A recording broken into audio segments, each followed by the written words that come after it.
जी, अस्सलाम वालेकुम। आज की हमारी ये वीडियो जो है ये SL1 के सिलेबस के बारे में है, जिसके अंदर हमारे पास AFPCR का सब्जेक्ट आ जाता है, ऑडिट का सब्जेक्ट आ जाता है, ऑडिट एंड एश्योरेंस का और साथ में बिजनेस टैक्सेशन का। तीनों ही रिजल्ट बहुत लेंथी सिलेबस है और उनको हम लोगों ने कवर किस तरीके से करना है फॉर जून अटेम्प्ट, ठीक है। उसको हम देख रहे होंगे और इसका जो पैटर्न है पहले वो मैं आपके साथ शेयर कर दूं कि यहाँ पे आपको लग रहा होगा कि काफी लेंथी सिलेबस है, लेकिन अगर हम इसमें कुछ इस तरीके से काम कर लें कि जिसमें हमें इस कदर आसानी हो जाए कि हम उसकी परसेंटेज के हवाले से और किस चैप्टर की किस टॉपिक की कितनी वेटेज है उस लिहाज से अगर हम चीज़ों को पहले से लेकर चले तो हमारे लिए उसको समझना और पेपर को पास करना दोनों बातें ही बहुत आसान हो जाएंगी, क्योंकि हमारा मकसद सिर्फ पेपर पास करना नहीं है। इन सारी चीजों का हमारी प्रैक्टिकल लाइफ से बहुत ज्यादा लिंक है, ठीक है। तो इस वजह से हमें इन चीजों को समझना भी है और समझ के पेपर पास करना है। अगर समझ आ गई तो पेपर का पास करना आसान हो जाएगा। तो यहाँ पे जिस तरीके से चीजें लिखी हुई है वो काफी स्कैटर्ड होकर लिखी हुई है, ठीक है। तो उनको समझना और बाद में इतने बड़े सिलेबस को देखना बंदा थोड़ा सा खौफजदा होता है पहले देख के कि पता नहीं क्या लिखा हुआ है सिलेबस में और पता नहीं कितना लेंथी सिलेबस है, ठीक है। इसी तरह ये तो हमारे पास AFPCR का था। अगर मैं ऑडिट के बारे में आपको दिखाऊं तो यहाँ पे आप देख रहे होंगे कि ऑडिट का सिलेबस भी इतना छोटा नहीं है, ये भी काफी लंबी सिलेबस है, ठीक है। और इसके बाद अगर हम बिजनेस टैक्सेशन की बात करते हैं तो इसमें इन सब जो है इनकम टैक्स का बहुत ज्यादा वेटेज यहाँ पे आपको नजर आ रहा होगा, 30% की वेटेज है। तो इस 30% की वेटेज में हमारे पास डिफरेंट किस्म के सेक्शंस वगैरह आ जाते हैं। ऑडिट था तो ऑडिट में हमारे पास AFPCR में हमारे पास IAS आते हैं, ठीक है। इसके अंदर हमारे पास IAS जुड़ते हैं, लेकिन जब हम ऑडिट की बात करते हैं तो इसमें हमारे पास ISAs होते हैं, ठीक है। और ये डिफरेंट स्टैंडर्ड्स हैं, वो अकाउंटिंग के स्टैंडर्ड्स हैं और ये हमारे पास ऑडिट के स्टैंडर्ड्स हैं। इसके अलावा भी इसके अंदर कुछ स्टैंडर्ड्स होते हैं जिसमें हमारे पास यहाँ आप देख सकते हैं ISRE का आ गया। उसके बाद हमारे पास ISAE का आ जाता है, उसके बाद ISRS का आ जाता है, ठीक है। तो इस तरीके से डिफरेंट स्टैंडर्ड होते हैं इसके हमारे पास और इसमें हमारे पास ISA भी होते हैं। तो अगर हम बिजनेस टैक्सेशन की बात करते हैं तो इसके अंदर हमारे पास का इनकम टैक्स का जो पोर्शन है उसकी काफी ज्यादा वेटेज है। नो डाउट कि इस सेल्स टैक्स की भी बहुत है। अगर हम लोग फेडरल एक्साइज को वैसे तो इग्नोर नहीं करेंगे, लेकिन अगर हम उसको देखेंगे हम उसे इग्नोर भी करते हैं तो सेल टैक्स और इनकम टैक्स करके हम पेपर पास कर सकते हैं। तो सबसे ज्यादा फोकस जो हमारा रहेगा वो इनकम टैक्स पे पड़ेगा और उसके बाद सेल्स टैक्स की नो हाउ के बाद उसकी कुछ हम उसके कॉन्सेप्ट को क्लियर करने के बाद उसके कुछ न्यूमेरिकल्स, वैसे न्यूमेरिकल्स हम सबके ही देख रहे होंगे, तो सेल्स टैक्स के हम कुछ न्यूमेरिकल्स देखेंगे तो हमारा सेल्स टैक्स का पोर्शन कवर हो जाएगा। लेकिन इनकम टैक्स का जो पोर्शन है उसके अंदर थोड़ी सी कॉम्प्लेक्सिटी है, थोड़ा सा वो उसकी उसकी वेटेज भी इसीलिए ज्यादा है कि वो 60% है, क्योंकि वो इंसान थोड़ा डिफिकल्ट है। डिफिकल्ट भी नहीं उसको कह सकते, थोड़ा कॉम्प्लेक्स है हमारे पास ना ये। इसके कुछ डिफरेंट सेक्शंस हैं और उसके अंदर हमारे पास कुछ रूल्स हैं और उन रूल्स को हम लोगों ने एक सीक्वेंस से लेके चलना होता है। अगर हमारे सारे कंसेप्ट क्लियर है, हमारा सीक्वेंस नहीं सही न्यूमेरिकल को सॉल्व करने का, तो हम इस क्वेश्चन को सॉल्व नहीं कर सकेंगे। इनकम टैक्स के क्वेश्चन को हमें सॉल्व करने के लिए जरूरी है कि हमें उसका ना सिर्फ रूल्स पता हो बल्कि उस रूल्स के सीक्वेंस भी पता हो। इसके अंदर हमारे पास डिफरेंट किस्म के उन्होंने सोर्सेज पूछे हों, सोर्सेज दिए होंगे हमारे एग्जाम के।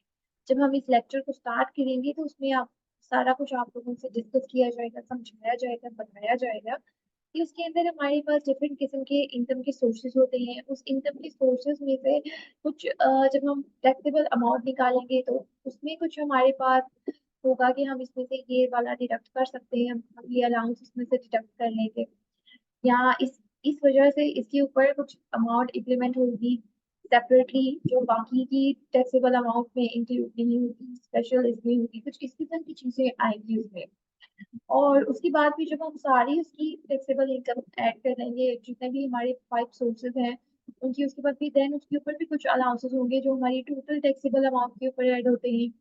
तो इन सारी बातों के लिए हमारे पास जरूरी है कि हम सही सीक्वेंस को देखें। कहीं भी हमें परसेंटेज दी होगी तो उस परसेंटेज को, अगर फॉर एग्जांपल हमने स्टेप 3 पे आके वो परसेंटेज अप्लाई करनी थी और हमने स्टेप 2 में कर दी और वहां स्टेप 2 में अमाउंट कम बन रही थी, तो हमें तो भी हमारी अमाउंट गलत आएगी। और अगर स्टेप 3 पे आके कर दी थी, स्टेप 4 पे की और वहां अमाउंट ज्यादा बन रही थी, तो उस केस में भी हमें प्रॉब्लम होगी। तो इसलिए सीक्वेंस बहुत मैटर करता है।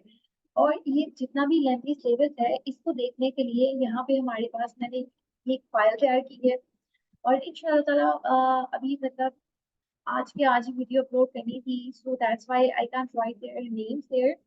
तो इनको इसको इन फ्यूचर जो है इसमें सारे नेम्स वगैरह ऐड कर दिए जाएंगे।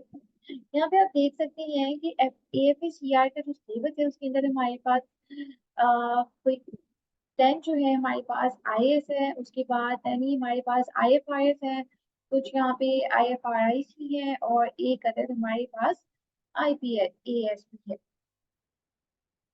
उसके बाद यहाँ पे ऑडिट का देख लेते हैं, तो ऑडिट में भी इसी तरीके से हमारे पास ये तकरीबन कोई 33 ISAs बनते हैं और दो हमारे पास ये आ जाते हैं बाकी के स्टैंडर्ड्स। कुछ स्टैंडर्ड्स ये आ गए। और उसके बाद अगर हम इनकम टैक्स का देखें तो इसके अंदर एज यूजुअल बात नहीं लिखी, जस्ट कॉपी पेस्ट किया गया है वहां से। लेकिन बाकी इन सबकी नेम्स वगैरह भी हमें आने चाहिए, तो ये सभी यहाँ पे लिखे जाएंगे इंशाल्लाह ताला। तो बाकी कोई भी किसी भी किस्म का लेक्चर्स के दौरान किसी को कोई मसला होता है तो वो आप लोगों ने कमेंट सेक्शन में जरूर बताना है, कि ताकि उस मसले का हल किया जाए। कोई क्वेश्चन है कहीं से समझ नहीं आती तो वो भी डिस्कस हो जाएगा। इसके अलावा ये कि बहुत से लोगों को ये मसला है कि ग्रुप स्टडी के दौरान पढ़ा नहीं जाता या ग्रुप स्टडी होती ही नहीं है। जो तो होती ही नहीं है वाले हैं, वो इसी वजह से है कि भाई हमें पता नहीं, वो सोच रहे हैं कि पता नहीं ग्रुप स्टडी करके लोग क्या कर लेते हैं। तो ग्रुप स्टडी में बिल्कुल भी पढ़ाई नहीं होती है। मतलब मैंने नहीं करके देखी और करके भी देखी है। अगर हम उसे किसी तरीके से लेके चलें तो बेटर रहेगा। तो उसको तरीके से लेके चलने के लिए ही ये चैनल बनाया गया है और इसके ऊपर वीडियोस भी अपलोड की जाएंगी, कि आप लोगों को ऐसा ही फील हो कि आप लोग ग्रुप स्टडी कर रहे हो, लेकिन आप लोग सेल्फ स्टडी ही कर रहे होंगे। तो इस वीडियो को बनाने का मकसद था कि हमें सिलेबस की एक नो हाउ हो जाए। और इसके बाद हम लोग जब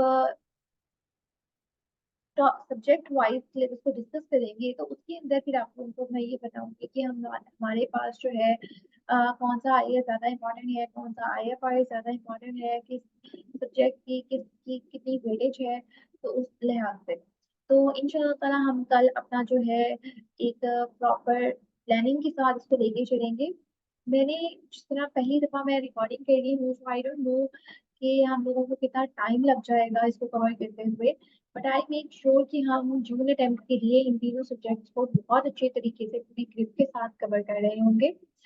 तो मिलते हैं अपनी नेक्स्ट वीडियो में। और आई होप सो कि कल तीनों लेक्चर्स जो हैं वो टाइमली AFA CR के सिलेबस के और ए स्क्वायर क्या है उसको बेटर रहेगा, या हम लोग सिंपल ऑडिट कह देते हैं और टेक्स्ट के जो है यहाँ पे वन बाय वन उन सबकी वीडियोस यहाँ पे शेयर कर दी जाएंगी। तो आप लोगों ने जो लोग भी इंटरेस्टेड हैं, जो लोग भी चाह रहे हैं कि वो लोग एक ग्रुप स्टडी के इन्वायरमेंट का पार्ट बन जाएं, तो वो लोग इस चैनल पे आके वीडियोस देखना ना भूलें, क्योंकि टाइम बहुत कम है और सेल्फ स्टडी पे पढ़ना बिल्कुल भी इजी नहीं है। यहाँ पे मैं कोशिश करूंगी आप लोगों को एक पकी पकाई चीज मिल जाए और आपके लिए पढ़ना आसान हो जाए। हमारा सीक्वेंस कुछ इस लिहाज का रहेगा कि हम लोग पहले जितने भी यहाँ पे आप लोगों को स्टैंडर्ड्स नजर आ रहे हैं, तो हम लोग उसको इस तरीके से लेके चले कि हम लोग उसको डेप्थ तक जाए उसकी और उसको अच्छे से देख लें, यानी कि तकरीबन 1-1.5 घंटे का लेक्चर बन जाएगा। तो हम कोशिश करेंगे कि उसके अंदर हम लोग उसका कोई MCQs या हम लोग उसका कोई क्वेश्चन सॉल्व करके देखें, ठीक है।